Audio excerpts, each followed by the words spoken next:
Hi everyone, welcome to another episode of Crypto TV. I'm your host, Ornella Hernandez, here to talk all things Web3 and crypto. Today's show is for Telegram users out there. We'll do a deep dive into the TON blockchain, and I'll tell you guys what I learned about a recent TON Society Meetup. We also have a special guest, so stay tuned.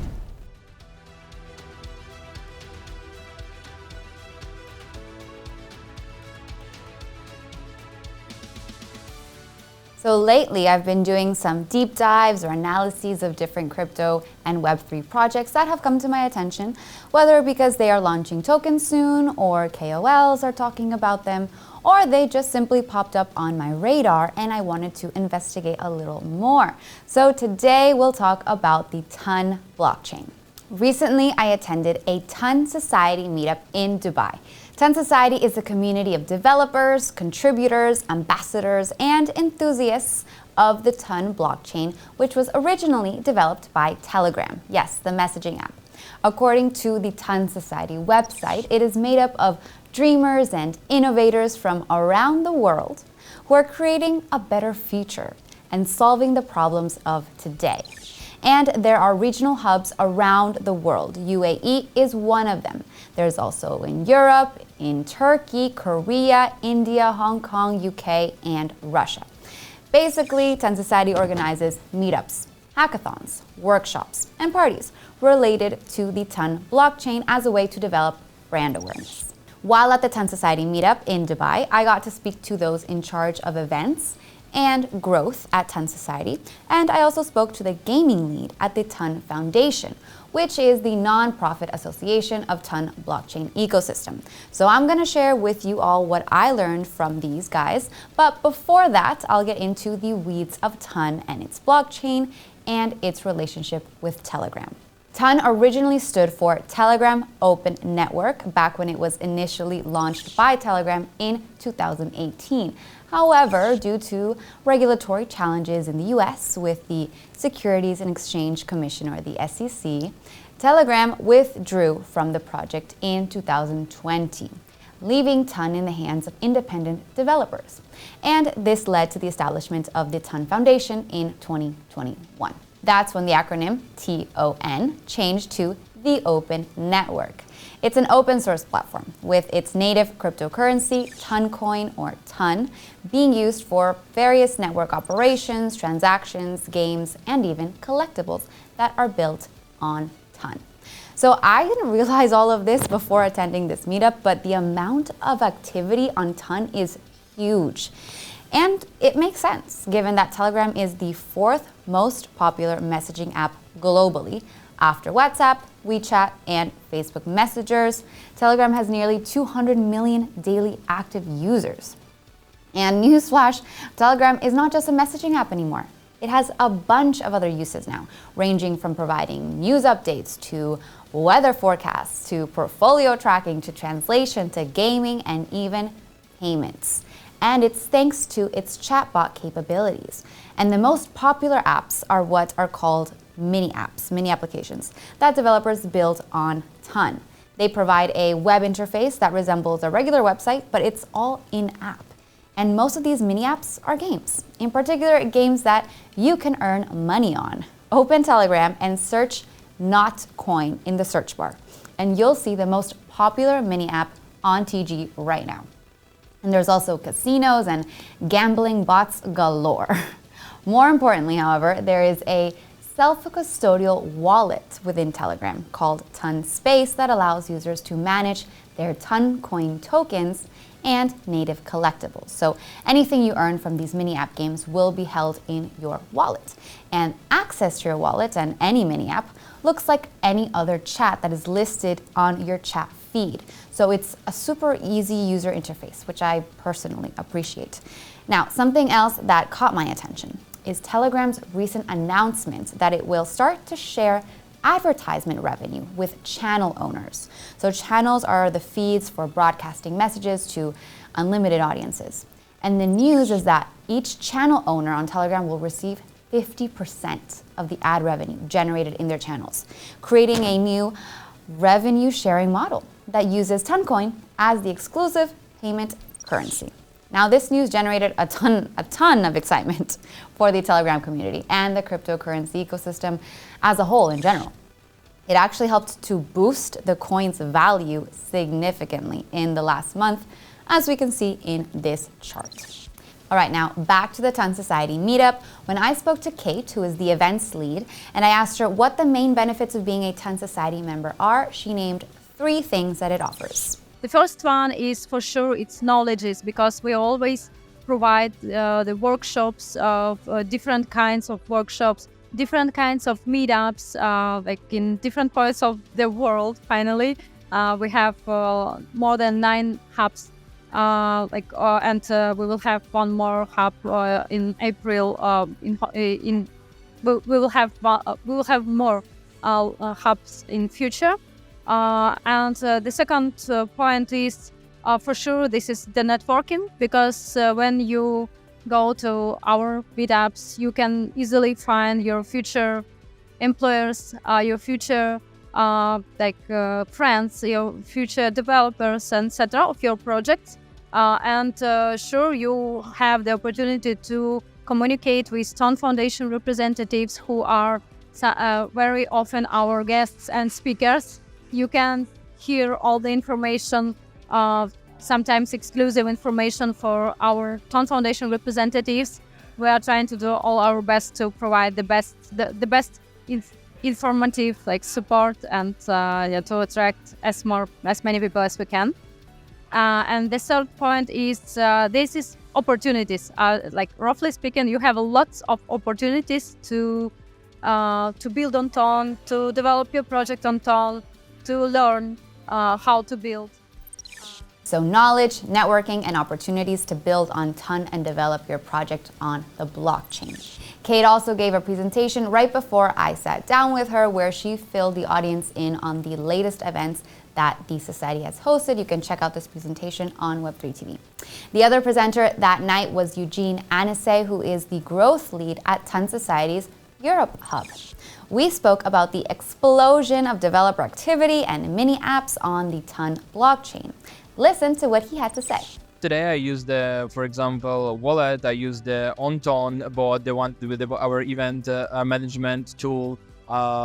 There's definitely buzzing the Notcoin. Everyone is clicking Notcoin, and there are lots of them. It's just the beginning. Lots of our daily routine will be on top of the mini apps. So we'll be using the mini apps on a daily manner.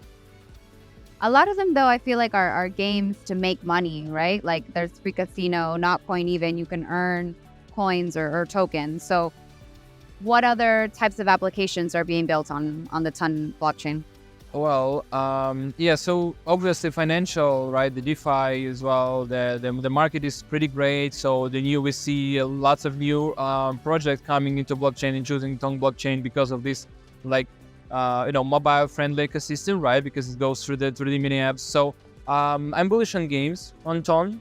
Notcoin is not the only one case that we will see. I will see lots of games that people will play daily. That will go really viral, and it will be hard to imagine the life of the user without the mini app and this game. So gaming is definitely the main genre of mini apps. Check out Notcoin if you haven't already yet, and set up your wallet. That night I activated my wallet on Telegram and discovered that it's super easy and fast to send Ton, by the way. And it was Ton Foundation's Inal Cardin who explained the benefits of the wallet to me. Hear what he had to say. There is a wallet, which is basically the name of the bot in Telegram. It is a bot technically. And inside wallet, there is also a Ton space. So basically, wallet has two sides. The one side is custodial side. The other side is Ton space, which is non-custodial side. So yeah, this maybe it can sound a bit complicated, but just open the wallet.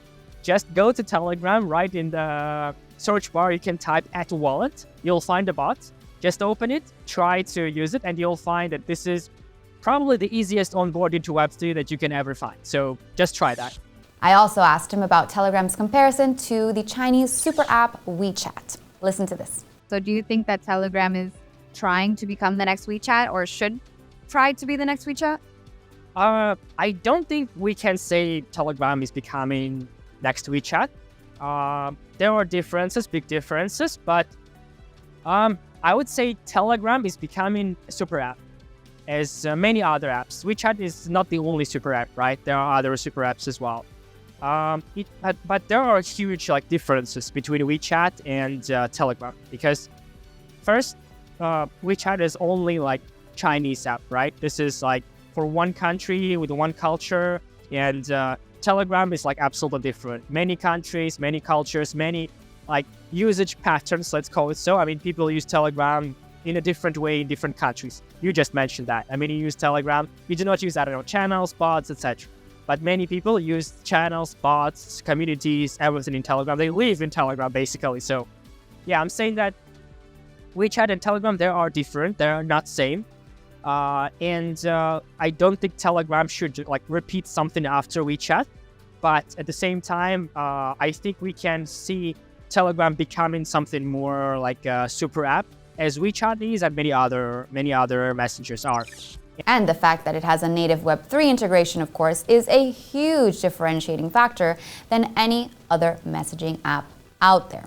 So I've been convinced to explore my Telegram app a lot more, play more mini games, post more stories, even buy some Toncoin. I will also try to attend more Ton Society events, and you guys out there should also look up when your local hub plans to meet up, or if you can't make it in person, then how about try tuning into a Twitter Spaces, and just to learn more and grow your network with other fellow Telegram users out there. And in the meantime, let me know what you guys think about Telegram. Are you a big user?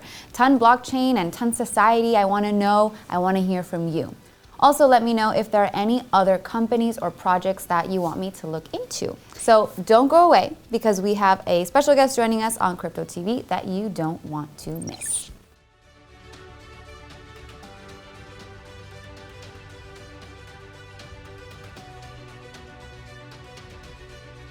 Today's guest on Crypto TV is Halid Musa, who is the Chief Technology Officer at Bitflex Crypto Exchange. How are you today? Not too bad, not too bad. Thanks for asking. Everyone is happy. Yes. We're back in the bull market, so emotions are high, market is moving up, so everyone is in the LFG mode, you know. Yes, let's fucking go, as they say. Pleasure to have you on the show, Halid. I wanted to ask how the team is doing now that there is a bull market. How's the Bitflex team dealing with, I assume, an increased traffic? Yeah, emotions are high. Quite a few sleepless nights. We need to manage all the traffic, all the all-time highs. Every day we're getting more and more users. Trading volumes are picking up, so that's a lot of work. But everyone is riding on high emotions. Everyone is quite optimistic, and everyone is very bullish. So all in all, team's doing really well. Okay. Everyone is very optimistic. That's nice to hear. So what does a day in the life look like for a CTO such as yourself? Would usually start with a couple of meetings with the internal team, with the closer team members, to make sure that everything is ticking well, that the exchange is up and running. We didn't have any issues overnight. We didn't have any problems with some of the key markets. And then, of course, we define the structure, what we want to build next when it comes to development, communicating with the product, with the stakeholders, to ensure that we have all the latest feature requests in that we can start working on. And again, a lot of support tickets that we keep getting to make sure that every user that we have is happy with our service. Okay, so let's get into what Bitflex is as a product. You've been operating for 2 years around? 2 years, okay. yes. We launched in May 2022. All right, and the team is mostly Dubai-based, correct? We have team in quite a few jurisdictions, quite a few geolocations. We have team members sitting in Argentina, to Australia, in Bosnia, in Pakistan, in Malaysia, and here in Dubai. Okay. So quite a global team that we have. Truly decentralized, as they say. Yes. That might be the only decentralized thing about us. Right, it is a centralized exchange after all. Yeah. All right, so then walk me through what you guys what makes you comparable maybe to other centralized exchanges out there, and also ones that are operating at more of a local level in the UAE, like M2 Brain, for example. Yeah, we are actually quite a global exchange. We have users from, again, all across the globe. We don't specifically target the UAE as a region as of yet, just because of the bar regulation that just came out in action last year. When compared to the other bigger exchanges, the global ones, Binance, Bybit, and so on, we're trying to improve some of the user-centric features. We are, for instance, having a new take on loyalty, on incentivizing trading, to make it a more fun experience and rewarding experience, not only to focus on a profit-based, let's say, drive to trade. Okay, so not just rewards? Yeah, more rewards, more loyalty, to make sure that the stickiness to our user base is there. As well, we have a take on how do we treat our affiliates and KOLs who are driving most of our user acquisition. So we're trying to work closer with them, as they have the first view on what our users want to see in an exchange. And they have been around the block, so they can tell us what is a differentiating factor when compared to other bigger exchanges. When compared to the local ones, we are local ones in the UAE. Yeah. We have taken a different approach in trying to grow the user base, trying to get the trading volume up, and making sure that our product is fit to the market needs prior to going down the regulatory path, as some of the other exchanges that you just mentioned have taken. Yeah, and Bitflex calls itself a hybrid exchange for digital assets. So what does that mean exactly? That's right.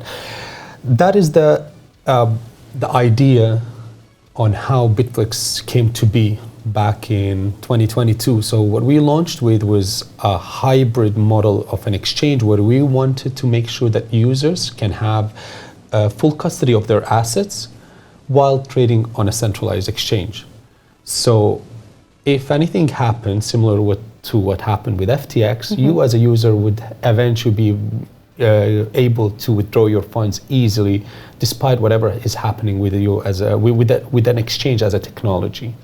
So that is the promise, that some parts of the exchange would be decentralized, and those are the most user-critical parts: the custody of the asset, the security of the exchange itself, while making sure that let's say the order book, the order matching system still ticks at the speeds of centralized exchanges, and you get the best liquidity and best price offering compared to decentralized exchanges.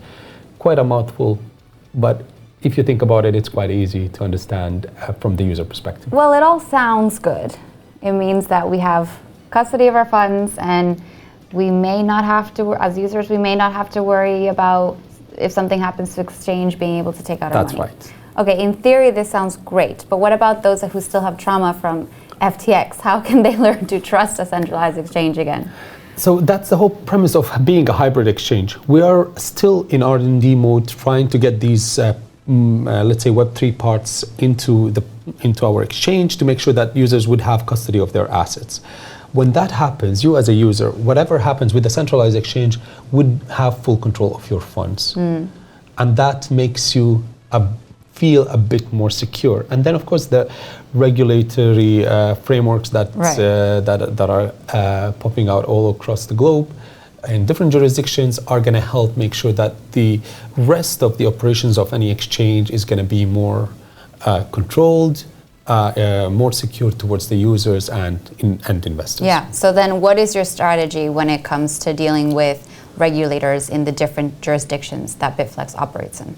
Yeah, being a global player, we actually today have users from all across the globe. And that means that we would need to respect regulators and different crypto frameworks that are coming in different jurisdictions, whether it's MiCA in Europe, VARA in the UAE, or some of the ones that are happening now in Singapore and Hong Kong. We would need to apply to that regulator and their requirements. That means that we probably would aim to get localized licenses, localized regulatory approvals to all of these jurisdictions where we have users, and aim to acquire more users. Okay, so in an aim to be compliant, of course. We definitely hope to be so. Well, actually, there's no way around that. Yeah. It's coming, the travel rule is coming, all these big, I would say, regulatory and as well technological solutions are happening in the background, where you as a user might not be able to see it, but all of these together are pushing all exchanges to be more and more regulated. Right. Yeah, so that might still take some time. And then, but what do you think about like decentralization? Like, what does that mean to a centralized exchange? Is it something that you guys strive for, being in the Web3 industry? Is it something that you think is feasible? True decentralization? I can. Or from your personal stance? Yeah. Exactly. What does Halid think about this? Yeah, it seems to me that true decentralization is not an option anymore. We see government more and more involved, especially with the Bitcoin, within Bitcoin space as it being the leader. I think Ethereum is coming next. SEC is cracking down on Binance. Yeah. We have seen them try to do the same thing with the Ripple and XRP. So there is a lot of government oversight on what is happening in the crypto world. The SEC is very active in the US to try and limit and to even class different crypto assets as securities in order to regulate them and make them harder for some users to benefit from the way we did back in the day in 2013, 2014 when... The Wild Wild West days? The Wild Wild West, yes. So what is up with the government trying to control crypto? That's a difficult one. I think there is. I would speak more on the good side of it, where the government is trying to protect users, and of course there's a side where they're trying to have bigger control on whatever is happening in the financial system. But on a more serious note, so for instance, the FATF in the US, with their active pursuit to try to limit any money laundering and terrorism financing, one of the methods that those bad actors would use was crypto till the day. Right. So FATF came with this set of regulations that would limit that kind of activities and crypto outflow into the dark market and into these unsolicited activities. Okay. That's not how you got into crypto, is it? Not at all. Okay. All of us tried to get rich overnight. That's what we were promised, at least. Yeah. Tell me a little bit more then about what led you up to becoming the CTO at Bitflex. I know that you founded your own companies, you're an entrepreneur, then you were at another centralized exchange in Abu Dhabi. So tell me a little bit about that path of yours. Yeah. I got into technology in 2015, 2016. I am an engineer by profession, but went into telco and then into ad tech, advertising technology, and then came across a crypto exchange, as you mentioned. It is in Abu Dhabi, and they were seeking for some technology hands-on consulting and expertise.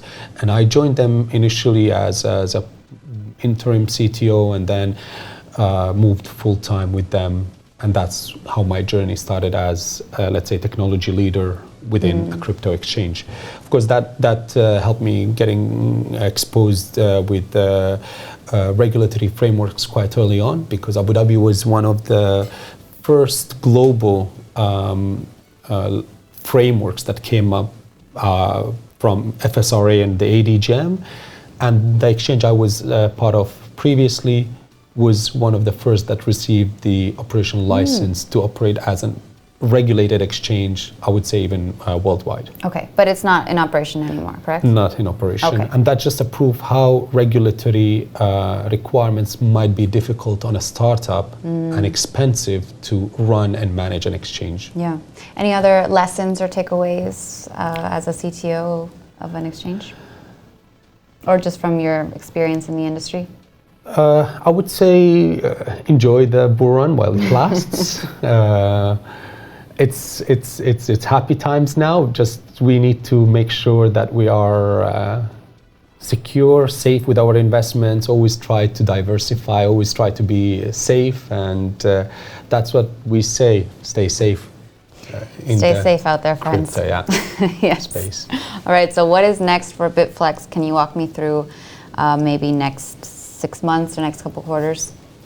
Yeah, we are now trying to move more into this space where we find ourselves regulated with maybe a hint of decentralized offering through a hybrid exchange to make sure that our users are fully protected. So that is where we're trying to get to, as well to improve on the product offering that we have today towards our end users, to make sure that we have this differentiating factor when compared to the likes of Binance and Bybit. And this is going to be crucial in our, let's say, growth journey over the next 6 to 12 months. Okay, amazing. And what's the best way for someone to sign up for Bitflex? Because I know it's on Android and iOS, but there was an issue with Apple taking off the app from the App Store. So tell me a little bit more about that and how users can access it.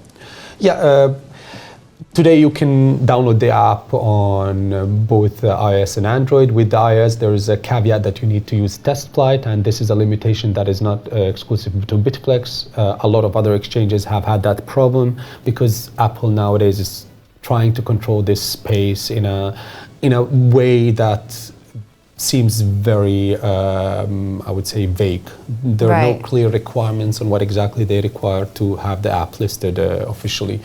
So they're vetting crypto apps. And crypto apps, specifically crypto exchanges, as being products that where users can invest and can gain financial, let's say, advantage. Okay, so removed the Bitflex app from the App Store. We're actually not removed. They just stopped allowing any more recent versions and updates, and that's why we found this way to list it through test flight, which makes sure that whoever was using our app using an iPhone is still able to do that, and we provide full support for that. So it's only an inconvenient way to download the app, but once that's done, it's the same, the experience is the same. Okay. So if you're an Apple user, make sure to download it through test flight. Otherwise, for Android users, they're fine. Yep. Okay. And Halid, what is the best way for someone to get in touch with you, to reach out to you? So for me, ideally, you wouldn't want to get in touch with me. Why not? Being a CTO in a crypto exchange, we're very wary of security and any security threats. Makes sense. So we're not trying to be out there, and we're a lot of the hacks, a lot of the bad things that tainted the industry over the past years happened through either social hacking or through hacking of key members who have key access to some of the parts of the exchange. That is why we're not, as a CTO, we should be more responsible whenever we get exposed to any media, whether it is on X or on LinkedIn or even on Telegram, whether it's personal handles or professional ones. The care and to pay attention to those tries would need to be there. Okay. But you do have Twitter, no? I do. Yeah, okay. Yeah. All right. Yeah. We'll put that link in the description.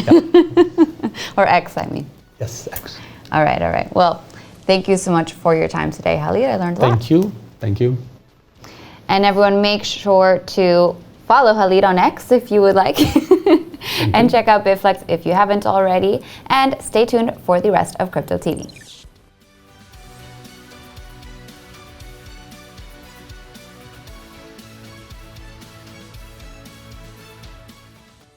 Bitcoin is currently trading at $70,388. Ether's price is at $3,561 today. Solana is in red at the moment, trading at $183.53. And Dogecoin is up 44% this week. Thanks for tuning in, folks. Make sure to give this video a like and check out other Web3 TV coverage on our page, especially the full interviews that I did at the Ton Society Meetup. I'll see you guys later.